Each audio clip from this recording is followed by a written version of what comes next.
Good evening, everyone.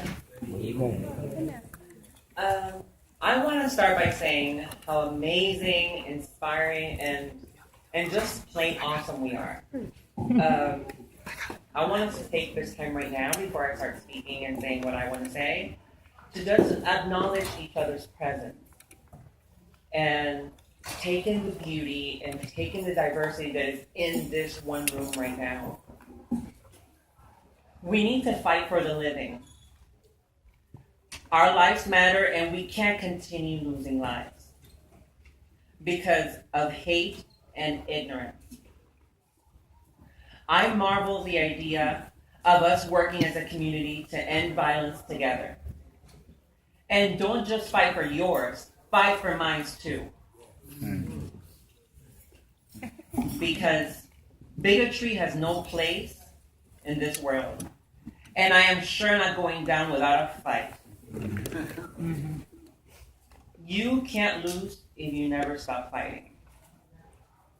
I want to share with you all a piece I wrote a few months ago. This intentional post became pretty viral on social media, specifically on Facebook.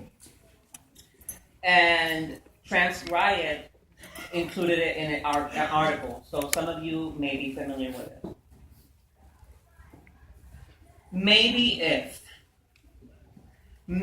if every man who has ever hired a trans escort, if every boy who has ever beat off to trans porn, if the millions who fetishize our bodies, who press us against hotel windows, who lay with us in our beds, if the men who adore me and my sisters, but only behind closed doors, would stand the fuck up and speak out.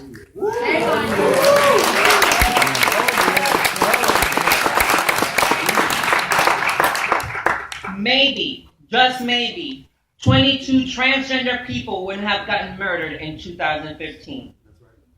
Maybe if all of you who hear this, our allies, our friends, and colleagues, family, would call out when others make jokes at our expense, even when we're not around.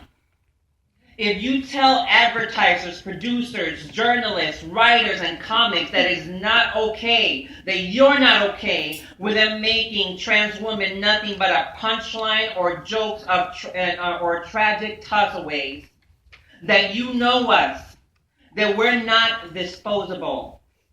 Maybe groups of people will stop feeling so free to harass me and my sisters.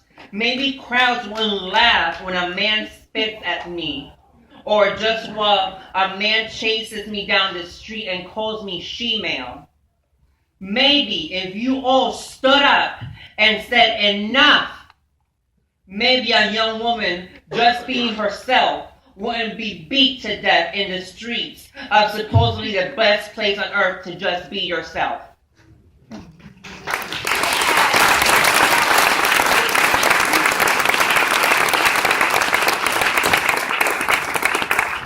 Maybe if all gay men who act as an equality just means marriage, if all the white feminists who only serve those that look like them,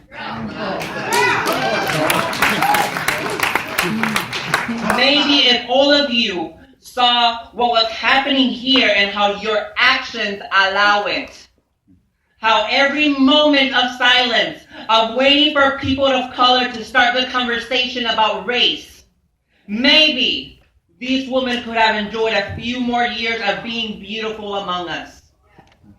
It happened because our men won't admit they love us, because our friends aren't speaking out against those thousand little dehumanizing actions that others, because even our own LGBT community isn't comfortable talking about race and class. This has to change now.